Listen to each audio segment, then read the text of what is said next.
तर आता आपण वळणार आहोत आपल्या दुसऱ्या पाहुण्या आहेत त्यांच्याकडे.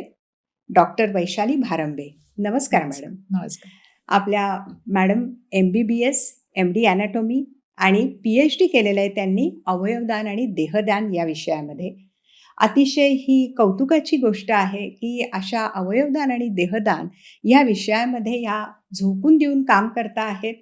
त्यांची कळकळ ही त्यांच्या सर्व अनेक कृतींमधनं आपल्याला दिसून येते.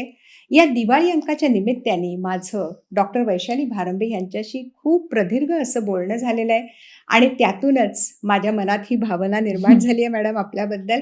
आणि आपल्यासारखे लोक आज आहेत ह्या आपल्या समाजामध्ये आणि त्यामुळेच हा समाज उत्तम रीतीने पुढे जातो आहे. एक उत्तम संशोधक, हाडाचा शिक्षक आणि कळकळीने काम करणारं असं हे व्यक्तिमत्व.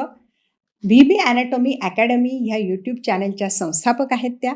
तर मॅडम मला पहिला प्रश्न असा विचारायचा आहे की तुम्ही जे PhD केलेलं आहे अवयवदान आणि देहदान, तर ह्याच्या मागची प्रेरणा नक्की काय आहे? 30 वर्षापूर्वी जेव्हा माझे मेडिकल स्टुडंट्स कॉलेजला यायला लागले आणि त्या एका डेड बॉडीवरती, देहावरती जेव्हा ते शिकतात, त्याचं शवविच्छेदन करून जेव्हा त्यांच्या चेहऱ्यावरती नॉलेजचा प्रकाश पडतो, तेव्हा आपल्याला कळतं की हा एक सुंदर मार्ग आहे मेडिकल स्टुडंट्सच्या शिक्षणाचा. त्यातून त्या डेड बॉडीची केअर घेणं, त्या डेड बॉडीशी वागताना एक प्रकारची वेगळी सेन्सिटिव्हिटी मुलांमध्ये निर्माण होते, जी आपण ऑफकोर्स आज खूप लाईक अक्षता सेड AI आहे, आज खूप सुंदर 3D मॉडेल्स आहेत ज्याच्यावरती मुलं शिकू शकतात. पण तो जो एका डेड बॉडी बरोबर डिसेक्शन करण्याचा अनुभव असतो, त्यातनं एक वेगळी सेन्सिटिव्हिटी निर्माण होते, जी मला नाही वाटत ही आर्टिफिशियली आपण रिप्लेस करू शकतो. वा. So that got me along the path of देहदान. आणि अवयवदान म्हणजे जसं आपण पाहतो जगभर की कोणीतरी म्हणतं माझे अमके रिलेटिव्ह आजारी होते. काय होतं त्यांना? तर माझ्या रिलेटिव्हला किडनीचा आजार होता. काही वर्षांनी आपण भेटलं तर ते कुठे आहेत, कसे आहेत, ते गेले. आणि जगामध्ये एक अतिशय इझी ॲक्सेप्टन्स आहे की ऑर्गन फेलियर झाला की व्यक्ती मरतो आणि आपण ते एक्सेप्ट करतो. का एक्सेप्ट करतो? जर अवयवदान करून त्या माणसाचा जीव आपण वाचवू शकतो तर that acceptance has to stop. आपण ह्या इथपर्यंत लोकांपर्यंत हा विषय का पोचला नाही की त्यांनी दान करावं, अवयवदान करावं आणि हे सर्व पेशंट्सना वाचवावं? सो का पोचला नाही हा विषय लोकांपर्यंत? ह्या विषयाने सुरू झाला माझं संशोधन. अरे वा. तुम्ही इतकं सुंदर हे सगळ्यांना समजून सांगता आहात की मला वाटतं सगळ्या श्रोत्यांना ह्याची एक डेप्थ येईल आणि अंतर्मुख होऊन लोक यावर विचार करतील. I hope so. हां. आणि मला असं विचारायचं की तुमच्या या संशोधनातनं जे काही पॉईंट्स तुम्हाला मिळाले, शोधबंध म्हणतो आपण, तर ते जे काही तुम्हाला पॉईंट्स मिळाले ते नेमके काय आहेत? तर एक PhD आहे, प्रचंड डिस्कशन झाले, पण मी थोडक्यात तुम्हाला सांगते की जेव्हा हा प्रश्न आला की मग लोक अवयवदान का करत नाहीयेत, का जगभर लोक ऑर्गन फेलियरने मरतात, तेव्हा लोकांपर्यंत जेव्हा मी गेले की काय तुम्हाला माहिती आहे का, तर सरप्राइझिंगली लोकांमध्ये अवयवदान ह्या विषयाबद्दल माहिती आहे. ऑलमोस्ट 90% लोक मला म्हणाली हो हो आम्हाला माहिती आहे. पण अवयवदान कसं करायचं, कधी करायचं, मेंदूमृत व्यक्ती म्हणजे काय, ह्या सगळ्यामध्ये there is very very poor knowledge.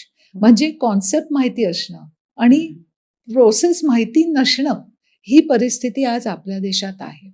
आणि हा तर तो देश आहे जिथे दान ह्याला सर्वात श्रेष्ठ मानलं जातं. त्यामुळे माझ्या देशात हे असं का, हा प्रश्न मला सारखा पडायचा. आणि तेव्हा मला उत्तर मिळालं की दान करायला तयार असलेल्या व्यक्तीला जर प्रोसेसच माहिती नसली तर तो त्या सगळ्या चुकीच्या विचारांबरोबर पुढे जातो आणि अवयवदान होतच नाही. तर हा एक. दुसरा म्हणजे मेंदूमृत परिस्थिती, ज्याच्यातनं सर्वात जास्त डोनर निर्माण होतात, हे नक्की काय असतं हे अगदीच माहिती नाही. पण अवयवदान करा हे म्हणायची गरज नाही. अवयवदान कसं करा, कधी करा हे सांगण्याची आज गरज आलेली आहे. वा. आणि तुमचं कायम मला वाटतं असं म्हणणं आहे, की आत्तासुद्धा आपल्याला खूप प्रभावशाली अशी आपल्याला प्रचार आणि प्रसाराची गरज आहे. अगदी गरज आहे, अगदी गरज आहे. बरोबर. लोकांमध्ये गावागावात जाऊन आपल्याला अवयवदान या विषयावर चर्चा करावी, लोकांना बसवून एक्झाम्पल द्यावे, नुसता मुद्दा मांडू नये. लोकांना कळत नसतं. काय अमका किडनी पेशंट होता, अमका लिव्हर पेशंट होता, त्याला ट्रान्सप्लांट मिळालं, तो वाचला. अशा अतिशय साध्या गोष्टी सोप्या भाषेत समजवल्या क्षणात समजतात. फक्त ते समजण्याची गरज आहे, समजवण्याची गरज आहे. आणि हे जितकं आपल्याला वाटतं गावात बोलण्याची गरज आहे, तितकं शहरातही बोलण्याची गरज आहे. आपल्याला वाटतं शहरी माणूस शहाणा असतो. शहरी माणूस बिझी असतो, त्याला बरोबर. वेळच नसतो या विषयांवर विचार करायला. सो इथेही आपल्याला जनजागृती करण्याची गरज आहे. त्यामुळे मला खूप आनंद होतोय, की आम्ही यावेळच्या दिवाळी अंकातनं हा विषय लोकांपर्यंत आणतो आहोत. जसं वेगवेगळ्या डॉक्टरांचे आपण लेख यामध्ये घेतले आहेत, त्याचप्रमाणे अनेक जे डोनर्स आहेत, अनेक जे रिसिपंट्स आहेत, त्यांचे देखील आपण लेख घेतले आहेत. त्यांचं जीवन कसं सुधारलेलं आहे आणि ज्यांनी काही डोनेशन केलेलं आहे लिव्हरचं म्हणा, किडनीचं, तर आज त्यांना कसं समाधान मिळतं आहे, हे देखील आपण लेख घेतले आहेत. त्यामुळे तुमच्याशी चर्चा करताना मला या दिवाळी अंकाच्या बद्दल अधिक समाधान वाटतंय. मी या दिवाळी अंकाची संपादक आहे. आता आपण अजून एक पुढच्या प्रश्नाकडे वळूयात, की कुठली अशी लीगल बॉडी आहे का ऑफिशियल, की जी ह्या अवयवदानाच्या संदर्भातलं सगळं गव्हर्न करते? आपल्या देशामध्ये 1994 मध्ये थोटा act, transplant of human organs and tissue act निर्माण झाला, ज्याच्या खाली ज्याच्या निगराणीखाली सगळे ट्रान्सप्लांट ऍक्टिव्हिटी होतात, ऑर्गन डोनेशन ऍक्टिव्हिटी होतात. त्यामुळे ही जी लोकांमध्ये एक भीती आहे की हे अवयवांचं ट्रेड होतो वगैरे, तर ही खूप भीती आहे. ती खूप जास्त अतिचर्चित विषय आहे. खरं सत्य जे होतं आहे आपल्या डोळ्यासमोर आपण पाहतो, किती वेळेला वेगाने गाड्या जातात, ग्रीन कॉरिडॉर निर्माण होतात. हे सर्व गव्हर्नमेंटच्या निगराणीखाली ह्या ऍक्टिव्हिटीज घडतायत आणि अनेक जीव वाचतात. पण मीडियामध्ये जितकी आपण चुकीच्या गोष्टी पुढे आणतो, तितक्या मी म्हणजे अगदी मनापासून म्हणते की जे चांगलं कार्य चाललं आहे, जे जीव वाचतात अवयवदानाने, गव्हर्नमेंटच्या ह्या ऍक्टच्या निगराणीखाली जे चांगलं कार्य चाललंय, तेही पुढे आणावं. This act is strict. ही दर बारीक ऑर्गन डोनेशन लिव्हिंग मध्ये इतकं बारीक लक्ष घालते ही लॉ, की आपण गडबड करायला गुंजाईशच राहिलेली नाही. ऑर्गन डोनेशन ही ह्या लॉमुळे अतिशय स्ट्रीमलाइन्ड पद्धतीने हे ऍक्टिव्हिटी आपल्या देशात चाललेली आहे. ही लॉ कुणाला जर माहिती करून घ्यायची असेल तर it is freely available. Online नुसतं थोटा ऍक्ट टाकलं की अख्खी लॉ आपल्याला डाउनलोड करता येते. ती हिंदीत आणि इंग्लिश दोन्हीमध्ये असते. So there is enough information about the act. Only लोकांना हेच माहिती नाही की अशी ऍक्ट आहे. Please understand that there is a Thotta act and it oversees all organ donations activities in India. मला वाटतं श्रोते आता ह्याच्यावर नक्की विचार करतील आणि आपल्या यंदाच्या दिवाळी अंकामध्ये देखील आपण हा ऍक्टच्या बद्दलची माहिती घेतलेली आहे. येस, अवयवदानाचा इतिहास ह्या लेखामध्ये ही सगळी माहिती आपण घेतलेली आहे. आता पुढच्या प्रश्नाकडे वळूयात, की ब्रेन डेथच्या वेळेचं अवयवदान आणि लाईव्ह वेळेचं अवयवदान यात नेमका काय फरक आहे? जनरली आपल्या भारतात लाईव्ह ऑर्गन डोनेशन बद्दल लोकांना माहिती असतं. आपला फॅमिली मेंबर आजारी आहे, मी एक किडनी देतो किंवा मी एक किडनी देते, हा विषय सोपा सरळ समजण्यासारखा असतो. पण एक जिवंत व्यक्ती एक अवयव देऊ शकतो किंवा एक अवयवाचा भाग देऊ शकतो, for example part of the liver. मात्र एक मेंदूमृत व्यक्ती कोण असतो, आपण पहिल्यांदा हे समजून घेऊया. जेव्हा मेंदूला इतका डॅमेज होतो की मेंदू कधीही परत बरा होऊ शकत नाही, त्याला मेंदू मृत व्यक्ती म्हणतात. त्यावेळेला तो व्हेंटिलेटरला अटॅच्ड असतो. व्हेंटिलेटरमुळे त्याचं श्वासोश्वास चालू असतो, त्याचं शरीर गरम लागतं, त्याचं हृदयाचे ठोके चालू असतात. त्यामुळे त्याचा रंगही बऱ्यापैकी असतो. सो अशा परिस्थितीत लोकांना पण सांगणं की हा व्यक्ती मेलेला आहे हे पटणं कठीण आहे. पण मग ह्या व्यक्तीवरती 6 तासाच्या अंतरावर 2दा काही टेस्ट केल्या जातात. बरं. त्या टेस्टमध्ये जेव्हा आपल्याला कळतं की हा माणूस खरंच ह्याचा मेंदू आता कायमचा डॅमेज झालेला आहे, तेव्हा त्याला ब्रेन डेड हे ओके. गव्हर्नमेंटच्या नियमांप्रमाणे डिक्लेअर केलं ओके. जातं. तर जिवंतपणी 1 किंवा 2 अवयव आपण आपल्या अख्ख्या कारकिर्दीत डोनेट करू शकतो. मात्र मेंदोमृत व्यक्तीने जर अवयवदान करायचं ठरवलं, त्याच्या फॅमिलीने जर कन्सेंट दिली, हं. तर तो व्यक्ती 50 लोकांच्या आयुष्यात पॉझिटिव्ह बदल घडवून आणतो. 8 अवयवदान करतो आणि अनेक अनेक टिश्यू, आपण जे नेत्रदान, कॉर्निया, बोन, स्किन हे सगळे टिश्यू दान करून 50 लोकांच्या आयुष्यात चांगले बदल घडवून आणू शकतो. मात्र लोकांमध्ये मेंदूमृत परिस्थितीबद्दल जाणीव असणं गरजेचे आहे. फारच मोलाची माहिती आपण दिली आणि सगळ्या रसिक श्रोत्यांना हे कळलं असेल की ब्रेन डेथ हे डिक्लेरेशन असं तसं नाही, ते खूपच जबाबदारीचं आणि ते खूप वेगवेगळ्या प्रोटोकॉल्सनी सराउंडेड असं ते Correct. ब्रेन डेथचं डिक्लेरेशन आहे. अगदी बरोबर. ते एखाद्या नातेवाईकांनी म्हटलं की आपण डिक्लेअर करू किंवा नाही करू किंवा एखाद्या डॉक्टरनी म्हटलं तर ते असं एकाच्या हातात नाही. अतिशय जबाबदार असे जे डॉक्टर सगळे आहेत, आज आपण त्यांना सलाम करूयात की त्या सगळ्यांची ह्याच्यात खूप वेगळ्या पद्धतीचं एक लक्ष असतं म्हणूयात आणि ह्या सगळ्यातनं एक मोठी जबाबदारी पेलून ब्रेन डेथचं डिक्लेरेशन होतं आणि तुमच्या या संवादातनं असं एक लक्षात आलंय की ब्रेन डेथ नंतर जे अवयवदान होतं त्यामुळे आपण किती मोठं काम समाजाकरता करतो, किती लोकांसाठी आपण उपयोगाला येतो आणि ही एक वेगळीच भावना मला वाटतं आज परत एकदा जागृत होईल सर्व रसिक श्रोत्यांच्या मनात. आता आपण वळूया आपल्या दिवाळी अंकाकडे. हं. मला अतिशय आनंद होतोय की आपल्या या अंकामध्ये तुमचा देखील लेख आहे, देहदान काळाची गरज. तर त्याबद्दल थोडंसं आम्हाला जाणून घ्यायला आवडेल. लोकांमध्ये अवयवदान या विषयाचा ॲक्सेप्टन्स त्या मानाने सोपा असतो. हं. कारण अवयव मिळालं, पेशंटच्या बॉडीमध्ये फिट केलं, ते काम करू लागलं, पेशंट बरा झाला, आनंद. हे लोकांना समजणं सोपं आहे. पण आता मी माझी बॉडी दिल्याने कोण वाचतंय? आपल्याला ते डायरेक्ट कोरिलेशन दिसत नाही. हो. So people are unable to understand की देहदान का करायचं. तर लेट अस अंडरस्टँड की देहदान केल्यानंतर त्या एका देहावरती 10 मुलं शवविच्छेदन शिकतात.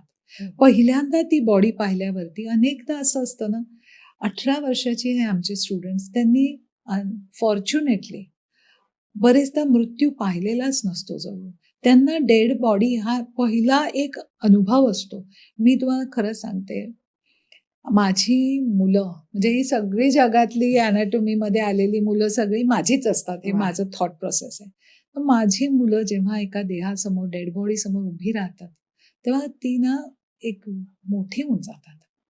म्हणजे मी खरंच सांगते, ती लहान मुलं पहिल्यांदा हे मृतदेह बघतात आणि कधीतरी पहिली जाणीव येते की हे असं असतं, मेल्यानंतर हे असं असतं. आणि त्यातनं निर्माण होते एक कमालीची सेन्सिटिव्हिटी, जी ते पुढे त्यांच्या आयुष्यभर पेशंटशी डील करताना ती सेन्सिटिव्हिटी येते. मग ही सेन्सिटिव्हिटीसाठी देहदान गरजेचं आहे. त्यानंतर आता हे शवविच्छेदन करताना नर्व काय असते, मसल काय असतं, आर्टरी काय असते, हे फील केल्याशिवाय करणं बरोबर. शक्यच नाही. आणि आज तर तुम्हाला अख्खी बॉडी आहे समोर. उद्या जेव्हा तुम्ही ऑपरेट कराल, तेव्हा एवढं बारीक इन्सिजन मधनं काय दिसतं आहे हे तुम्हाला फील करून मोठं इन्सिजन घेऊन बघायला मिळतच नाही. तुम्हाला ते एवढ्या बारीक स्पेसमधनं ऑपरेट करायचं असतं. त्यासाठी एका डेड बॉडीवरती हे डिसेक्शनचा अनुभव घेणं अतिशय गरजेचं आहे. आणि मग ह्यातनं पब्लिकचं बेनिफिट कसा होतो? देहावरती डिसेक्शन करून शिकलेला डॉक्टर उद्या चांगली सर्जरी करतो आणि शेवटी बेटर पेशंट आउटकम्स. एका देहाने 10 डॉक्टरांमध्ये ही सेन्सिटिव्हिटी निर्माण केली. 10 डॉक्टरांनी हजारो पेशंट बरे केले. So that is the ratio, 1:2 countless. म्हणून देहदान करायला पाहिजे. कारण आपण ॲज अ डॉक्टर जर चांगलं कार्य करायचं असलं तर आपल्याला डेड बॉडीवरती डिसेक्शन करणं, एस्पेशली सर्जिकल लाईनमध्ये, अतिशय गरजेचं आहे. सो माझी from the bottom of my heart appeal राहील की प्लीज देहदान करा. आज कॉल मोदी गव्हर्नमेंटच्या डायरेक्शन्स खाली खूप मेडिकल कॉलेजेस उघडत आहेत. देहदानाची गरज अजून अजून वाढत चालली आहे. So if you don't donate organs, हे डॉक्टर जे नवीन मेडिकल कॉलेजमध्ये शिकायला जातात हे कसे शिकतील? रिसर्चमध्ये अजून एक अतिशय गंभीर अशी माहिती फाइंडिंग सुद्धा आहे, म्हणजे की डोनर ही व्यक्ती ऑन अन ॲव्हरेज भारतामध्ये किंवा जगामध्ये स्त्री आहे. बरेचदा आपण जेव्हा जेव्हा विचारलं गेलं की स्त्रीनेच का डोनेट केलं, तुम्ही 5 भावंडं होतात, त्यातली तुमची एकच बहीण होती, तर त्या एका बहिणीने का किडनी दान केली आणि बाकीच्या भावांनी का केली नाही? तर विचारधारणा अशी होती की आम्ही पुरुष आहोत, आम्ही कष्ट करतो, व स्त्री ती तर घरीच असते. घरातली आई, घरातली बहीण, बायको हेच डोनर नाहीत. सगळं ह्या पृथ्वीवरती जन्म घेतलेला हेल्दी माणूस हा डोनर असतो. मग ती फक्त स्त्री नाही तर पुरुष सुद्धा इक्वली डोनर असू शकतो. ऑर्गन डोनेशनने तुमचं आयुष्य कमी होत नाही. लाईव्ह ऑर्गन डोनेशनने तुम्ही तेवढ्याच ॲक्टिव्ह आयुष्य जगू शकता. जशी स्त्री एक किडनी देऊन जगते तसा पुरुषही एक किडनी देऊन जगू शकतो. तर हा मुद्दा जर लोकांमध्ये कुठला गैरसमज असेल की अवयवदान केल्यानंतर आपण वीक होतो, तर असं नाही. आपलं शरीर एका किडनीवर जगू शकतं, म्हणून तर किडनी डोनेशन निर्माण झालं. नाहीतर कुणी अशक्त होऊन दुसऱ्याला दान करावं हे अलाउड नाही आहे. डोनर हेल्थ हे सर्वात महत्त्वाचं असतं. सो हे सर्व मुद्दे, देहदानाने समाजाला काय फायदा होतो, हे सर्व मुद्दे मी त्या लेखामध्ये मांडले आहेत. प्लीज हा लेख वाचा आणि देहदान का करावं ह्याबद्दल स्वतःला कन्व्हिन्स करा. So please have faith in body donation as well as organ donation. Donate bodies. आणि मला वाटतं हेच सगळं तुम्ही आपल्या दिवाळी अंकामध्ये Yes. लेखाच्या स्वरूपात हे लिहिलेलं आहे. सगळं लिहिलेलं आहे. तुम्हाला आपल्या दिवाळी अंकाबद्दल काय सांगावं असं वाटेल, चांगुलपणाच्या चळवळीच्या दिवाळी अंकाबद्दल? तर कसं असतं की मीडिया, इंटरनेट, न्यूजपेपरमधनं अवयवदानाबद्दलची माहिती लोकांना मिळते, पण डॉक्टरांकडून खूप कमी मिळते.